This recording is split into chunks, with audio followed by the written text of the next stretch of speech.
How to solve questions quickly in the exam. Okay, हम ही सॉल्व करेंगे बट टेक्निक्स मैं आपको बताऊंगा। लेकिन टेक्निक्स बताने से पहले मैं बता दूं, ये टेक्निक्स मैंने खुद भी अपनाई और मेरे खुद के स्कोर से मैं आपको बता दूं 2 बार 150 क्रॉस है। ओके, तो जो टेक्निक्स मैंने यूज की थी, मतलब जैसे मैं करता था, मतलब जैसे मैं एग्जाम में करता हूँ, वो सब मैं आपको इसमें सिखा रहा हूँ। ओके, और इतने में आ जाती है बहुत अच्छी रैंक, मेरी 4 और 9 थी इनमें। डियर स्टूडेंट्स, यह वीडियो आपके गेट एग्जाम के मेमोरी बेस्ड क्वेश्चंस पर है। आप सभी लोगों का अच्छा गया होगा एग्जाम में, ऐसी उम्मीद करता हूँ। लेकिन कुछ मेमोरी बेस्ड क्वेश्चन डिस्कस करूं उससे पहले कुछ आपको बताना चाहता हूं, जैसे कि कुछ प्रॉब्लम्स कॉम्प्लेक्स एनालिसिस की जो ऑलरेडी आपने की हुई थी वो भी आई हुई है। जैसे इस क्वेश्चन को आप लीजिए, ठीक है, आप देख रहे हैं अपनी स्क्रीन पर GATE 2024 mathematics solution question number 36। Okay, supremum of this. अब अगर ये पिछली बार का क्वेश्चन है, अगर आप इसको देखेंगे तो ये देखें, आप ये देखें, सेम आइडिया वाला एक क्वेश्चन आया हुआ है। अभी मैं उसको डिस्कस करता हूँ। इसको सिर्फ आपको इसलिए दिखा रहा हूँ, देखो कितनी डिटेल में हमने इसको किया है। 25 मिनट इस पे हमने बिताए हैं, सभी लोगों ने साथ में हमने किया है, मेरे स्टूडेंट ने किया है। और जो इसमें हमने आइडिया लगाया ना जी, सेम आइडिया लगने वाला है आपके इस वाले क्वेश्चन में जो इस बार पूछा गया है आपके 2025 के एग्जाम में। उससे पहले आपको दिखा रहा हूँ, देखो बड़ी डिटेल में आपने किया है। जिन्हें इसको घर में डिटेल में उसको 1 सेकंड नहीं लगा होगा इसको करने में, ठीक है। आंसर मैं बताऊंगा, सिर्फ आपको ये दिखाने के लिए। ऐसे बहुत सारे क्वेश्चन हैं, जैसे कुछ क्वेश्चंस आए हुए हैं, अभी उनके बारे में मैं बात करूंगा। ये तो सिर्फ एक दिखा रहा हूँ आपको, बहुत सारे ऐसे क्वेश्चन दिखाऊंगा जो पहले से मैंने ऑलरेडी यहाँ पे यूट्यूब चैनल में आपने डिस्कस किए हुए हैं, ठीक है, बहुत सारी डिटेल। मगर आप उनको सही से सीख के गए होंगे तो आपको बहुत आसान लगा होगा एग्जाम। कॉम्प्लेक्स साइंसेस के जो क्वेश्चन है और भी जगह के जो क्वेश्चन है, मैं तो सिर्फ एज एक मतलब एक क्वेश्चन के लिए आपको दिखा रहा हूँ कि ये एक है, राइट। सारे तो मैं दिखा नहीं सकता। तो अब देखिएगा, इसको आप देख लीजिएगा एक बार, ठीक है। ये 2024 मैथमेटिक्स सॉल्यूशन, इसी टाइप की प्रॉब्लम एक एनबीएचएम के बैच में भी हमने की थी ना 2022 में। बहुत अच्छे मतलब क्वेश्चंस भी आप लोगों ने मुझे पूछे थे उसके बाद। चलिए, चलो मैं कम बैक टू डिस्कशन, जो मेरा मेन टॉपिक है, मैं उस पर वापस लौटता हूँ। तो हाँ, एक चीज मैं आपको बताना भूल गया दरअसल, कि गेट 2024 का कंप्लीट सॉल्यूशंस की जो प्लेलिस्ट है वो आपको आई बटन में ऊपर दिखाई दे रही होगी। जैसे हमने कंप्लीट सॉल्यूशन में डिटेल में डिस्कस किया गया था, हमने डिटेल में डिस्कस किया था सारे क्वेश्चंस को 1 बाय 1, उसी तरीके से गेट 2025 के सारे क्वेश्चंस भी हम डिटेल में डिस्कस करेंगे जब एक बार पेपर आउट हो जाएगा, ठीक है। उससे पहले मैं यहाँ पे डिटेल में इनको नहीं बोल रहा हूँ, सिर्फ रफली सॉल्यूशंस बोलूंगा, इसमें ऐसा है, इसका ये सही है, इसका ये सही है। जितने भी अभी मुझे मेरे पास मतलब कुछ स्टूडेंट ने मुझे भेजे हैं या कुछ बच्चों ने मुझे भेजे हैं, ठीक है, जो भी मतलब इधर उधर से मुझे क्वेश्चन मिले वही मैं आपके सामने मेमोरी बेस्ड डिस्कस कर रहा हूँ, लेकिन उनके डिटेल सॉल्यूशन नहीं कर रहा हूँ जैसे कि मैं करता हूँ सामान्यतः। तो लेकिन जैसे एक बार पेपर आउट होगा तो फुल प्लेलिस्ट बनेगी, उसको आप लोग देख सकते हैं। लेकिन उसके लिए आपको करना क्या होगा, उसके लिए आपको चैनल ज्वाइन करना होगा हमारा, ठीक है। अगर आप चैनल ज्वाइन करते हैं तो फुल प्लेलिस्ट को आप तभी एक्सेस कर पाएंगे, ठीक।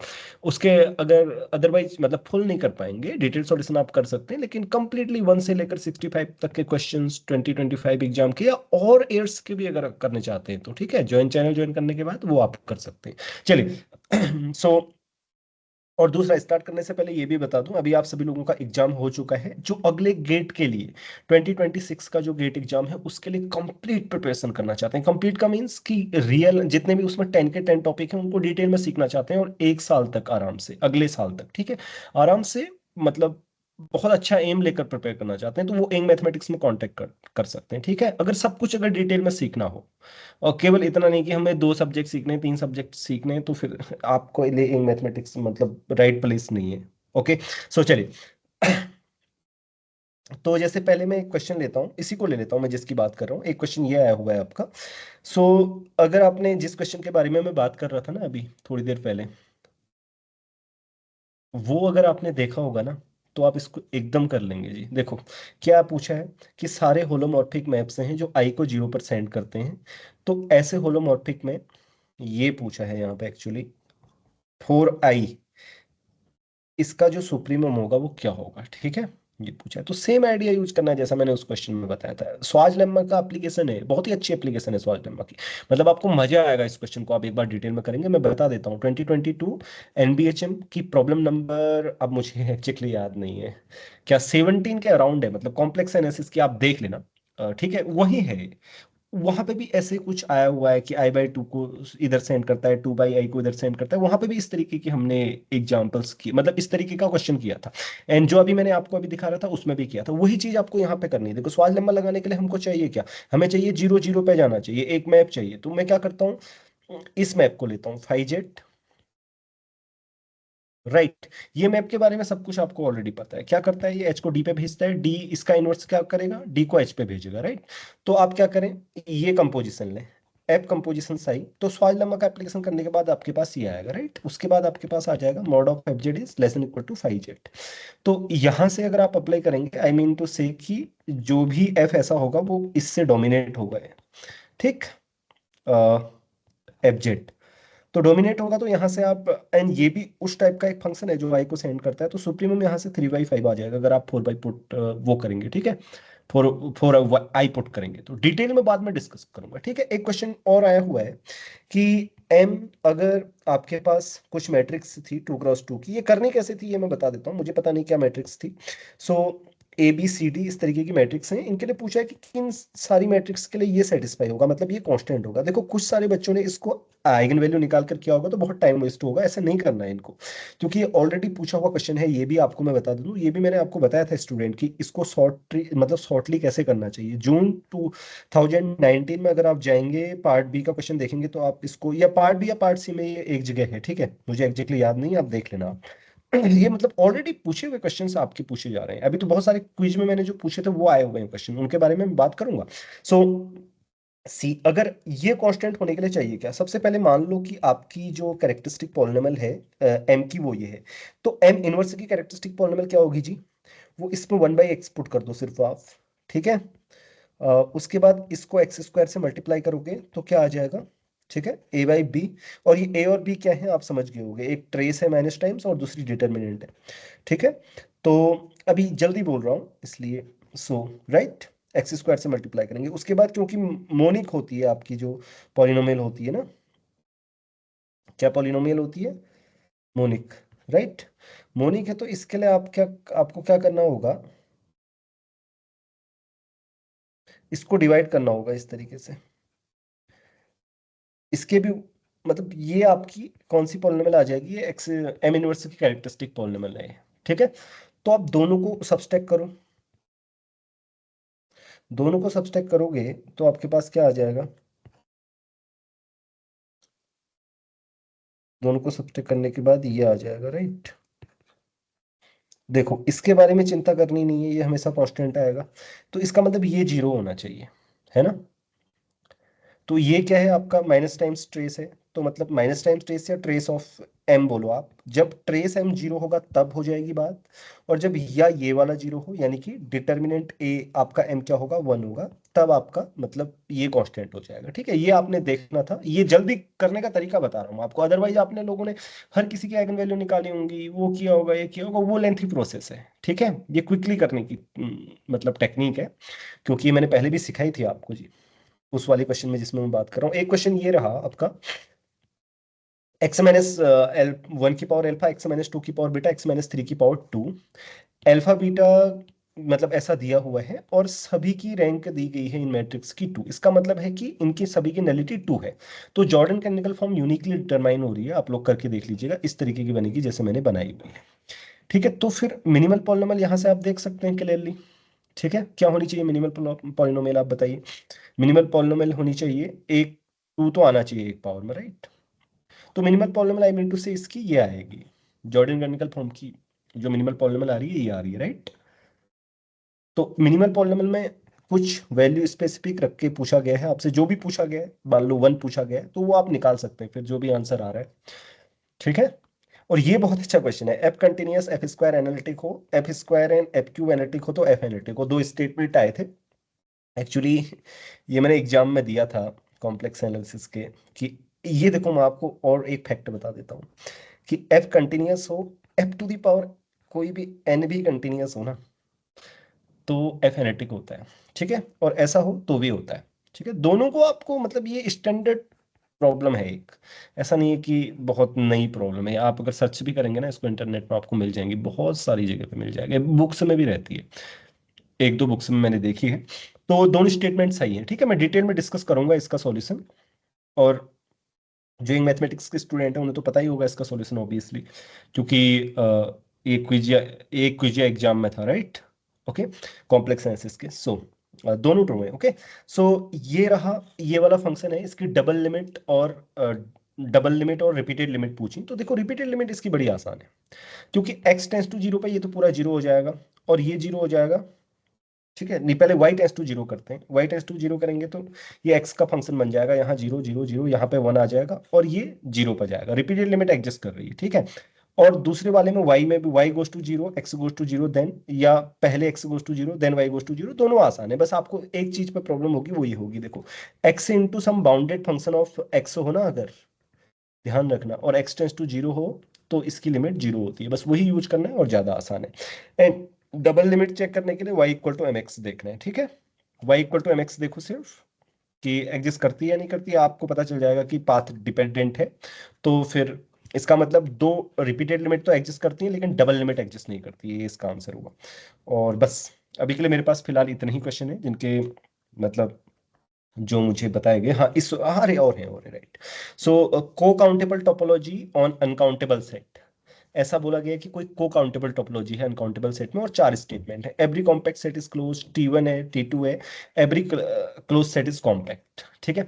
देखो ये भी आपका पहले से ही किया हुआ क्वेश्चन है मतलब ये आपने पहले ही किया होगा, ये नेट में भी आया है, को countable topology on uncountable set. तो इसके लिए स्टैंडर्ड आर्ग्यूमेंट है। जैसे मान लो कि आप आर ले लो, राइट, उसमें एन नॉन कॉम्पैक्ट है, कैसे बनाते हैं एक कवर, आप कैसे बना सकते हो कवर, जैसे आर में से एन निकालो, एन निकालो और वन ऐड कर दो, आई मीन टू से अगली बार में आर में से एन निकालो, टू ऐड कर दो, वन टू ऐड कर दो, फिर इस तरीके से ऐड करते चलो, एन का कवर होगा, इसके पास कोई सब कवर नहीं होगा। तो कोई भी कॉम्पैक्ट सेट, मतलब कोई भी क्लोज सेट कॉम्पैक्ट होगा ऐसा जरूरी नहीं है। ओके, यहाँ पे बोला है कि every close set is compact, enclosed होगा क्योंकि काउंटेबल है, क्योंकि को काउंटेबल टोपोलॉजी में काउंटेबल सेट ही क्लोज सेट होते हैं, राइट। सो इसलिए ये ट्रू नहीं है। Every compact set is closed, हाँ ऑब्वियसली, क्योंकि फाइनाइट सेट ही इसके क्या होंगे, कॉम्पैक्ट सेट होंगे, तो फाइनाइट सेट तो इसमें क्लोज्ड होते ही हैं क्योंकि वो काउंटेबल है, राइट। अब ये T1 T2 ये भी आसान है, हॉर्स्डॉर्फ में नहीं होंगे, क्योंकि कोई भी दो लोगे ना आप, वो उनका इंटरसेक्शन लोगे। देखो मान लो कि दो ले लो, आप दो लोगे तो क्या होगा, आर में से कोई काउंटेबल सेट हटाया होगा, इसमें से भी कोई काउंटेबल सेट हटाया होगा, इनका इंटरसेक्शन हमेशा नॉट इक्वल टू 5 आएगा, राइट। क्योंकि ये भी आई मीन ये भी अनकाउंटेबल है, ये भी अनकाउंटेबल है, यहाँ पे आर की जगह कोई भी अनकाउंटेबल सेट हो, ठीक है। तो इनका इंटरसेक्शन भी 5 नहीं आने वाला, 5 आ जाएगा तो फिर दोनों तरफ आप कंप्लीमेंट लेके मतलब चेक कर सकते हो। ओके, आसान है, it's not difficult, I mean से। एंड T1 होगा, बोलो सिंगलटन क्लोज्ड होंगे, ऑब्वियसली सिंगलटन क्लोज्ड होंगे, क्योंकि फाइनाइट सेट कोई भी क्लोज्ड होता है को काउंटेबल टोपोलॉजी में, राइट। हर कोई फाइनाइट सेट क्लोज होता है, को काउंटेबल सेट क्लोज होता है, तो T1 होगी, T2 नहीं होगी और दोनों मैंने बता दिए। और इसमें डिरिचलेट टेस्ट लगा सकते हैं आप, आसान है। ओके, अब इसके अलावा मुझे क्वेश्चंस मिले नहीं है, तो यही मुझे मिले थे, अभी अभी मुझे स्टूडेंट ने बताए ये, तो मैंने आपको सॉल्व करके दे दिया। अब मेमोरी बेस का क्या है कि अगले वाले में, ठीक है, अगले वाले में जो अगला वाला आई मीन टू से अगला पार्ट होगा, तो अगर मुझे कुछ और क्वेश्चंस मिलेंगे तो मे बी, अगर मुझे समय होगा मैं अगला पार्ट बना दूंगा, अदरवाइज फिर डिटेल में डिस्कस करेंगे हम, जैसे कि करते हैं। अगर आप डिटेल में सीखना चाहते हो, बहुत अच्छी तरीके से मैथमेटिक्स सीखना चाहते हो, ऐसे नहीं ऊपर ऊपर नहीं, बहुत अच्छी तरीके से, ताकि आप शॉर्टकट भी जानते हो और लॉन्ग कट भी जानते हो, गेट, नेट, NBHM, TFR, बहुत सारी चीज, जो भी मैथमेटिक्स के एग्जाम है इनके साथ में प्रिपरेशन करना चाहते हो, तब एक मैथमेटिक्स में आप कांटेक्ट कर सकते हो। अदरवाइज ऐसे नहीं, छोटा छोटा नहीं कि सिर्फ ये सीखना है वो सीखना है, बस एक दो सब्जेक्ट पर्टिकुलर, तो फिर and mathematics is not a right place. Okay, तो यहाँ पे मतलब बहुत मतलब लिमिटेड सीट्स होती हैं, तो ऑब्वियसली हम प्रीफर करेंगे वो स्टूडेंट जिसको मतलब सीखना है बहुत, राइट। तो आप लोग कांटेक्ट कर सकते हैं। और दूसरा एक अनाउंसमेंट और है आपके लिए, कि अभी 28 फरवरी को आपका नेट का एग्जाम है। ओके, तो मे बी हो सकता है, मैं इस पर विचार करूंगा, मैं एक 15 डेज का, 15 to 20 डेज का एक क्विक सॉल्विंग कोर्स क्या है वो मैं आपको बता दूं। Quick solving course, it means how to solve questions quickly in the exam. Okay, crash course type, मतलब आप कैसे एग्जाम में ज्यादा से ज्यादा मार्क्स स्कोर करेंगे इसके बारे में ये होगा। उसमें हम प्रॉब्लम ही सॉल्व करेंगे, बट टेक्निक्स मैं आपको बताऊंगा। लेकिन टेक्निक्स बताने से पहले मैं बता दूं, ये टेक्निक्स मैंने खुद भी अपनाई है और मेरे खुद के स्कोर से मैं आपको बता दूं, 2 बार 150 क्रॉस है। ओके, तो 150 से ऊपर है 2 बार स्कोर। अब एग्जैक्ट में देख के बता दूंगा, मतलब मुझे एग्जैक्ट याद नहीं है, 150 से ऊपर है। ठीक है, 2 बार 152 और 150 पॉइंट समथिंग ऐसे करके कुछ है। तो जो टेक्निक्स मैंने यूज की थी, मतलब जैसे मैं करता था, मतलब जैसे मैं एग्जाम में करता हूँ, वो सब मैं आपको इसमें सिखा रहा हूँ। ओके, और इतने में आ जाती है बहुत अच्छी रैंक। मेरी 4 और 9 थी इनमें, राइट, एक बार 4 थी, एक बार 9। समझ गए? तो इसके बारे में इन मैथमेटिक्स में कुछ दिन में वो है, अनाउंसमेंट आएगी, वो आप लोग चेक कर लेना। ठीक है, जल्दी से जल्दी उसमें रजिस्टर कर देना, क्योंकि फिर बाद में आप लोग, कई बार क्या होता है, जैसे एनबीएचएम का कोर्स हो रहा था, एनबीएचएम के कोर्स में मैंने देखा कुछ स्टूडेंट, एनबीएचएम का जब कोर्स सीट्स फुल हो गई थी तो बहुत रिक्वेस्ट कर रहे थे जी कि हमें एडमिशन दे दीजिए, हमें एडमिशन दे। फिर नहीं होता, क्योंकि मान लीजिए एक बैच है और उसमें 10 स्टूडेंट की कैपेसिटी है, तो फिर 11 स्टूडेंट को हम नहीं रख सकते, राइट? या तो फिर उसको केवल सुनना पड़ेगा, कुछ क्वेश्चन आस्क नहीं कर सकता वो। तो इसलिए आप टाइम से रजिस्टर कर लीजिएगा। ये मैं इसलिए भी आपको पहले बता रहा हूँ क्योंकि मेंबर्स में पहले आएगी ये वीडियो, राइट? तो आप लोग देख, मतलब जब भी वो अनाउंसमेंट आएगी वो मेंबर्स में पहले आएगी, मतलब आपको रजिस्ट्रेशन लिंक पहले मिलेगा, तो आप लोग रजिस्टर कर लीजिएगा। फिर ये नहीं बोलिएगा कि हम आपके मेंबर भी हैं और आपने हमको पहले नहीं बताया जी। ठीक है, चलो अभी के लिए इसमें इतना ही। अगर आप लोगों के पास भी कुछ क्वेश्चंस हैं तो वो सीधे इंग मैथमेटिक्स के मेल में भेजिए, और या उनके व्हाट्सएप नंबर में भेजिए। हाँ, एक बात मैं आपको बता देता हूँ, ये जो नंबर्स फ्लैश होते हैं इन मैथमेटिक्स के, ये मेरे नंबर नहीं है। ठीक है, आप उनमें नंबर में मैसेज करके पूछते हो मेरे बारे में, या ऐसे कहते हो कि जैसे मुझसे बात कर रहे हो, राइट? तो आप मुझसे बात नहीं कर रहे हो, तो मेरे नंबर यहाँ पे बिल्कुल किसी भी, मतलब पब्लिकली अवेलेबल नहीं है। ओके, चलो इस वीडियो में इतना ही। मैं फिर मिलता हूँ आपसे, ठीक है, अगले वीडियो में।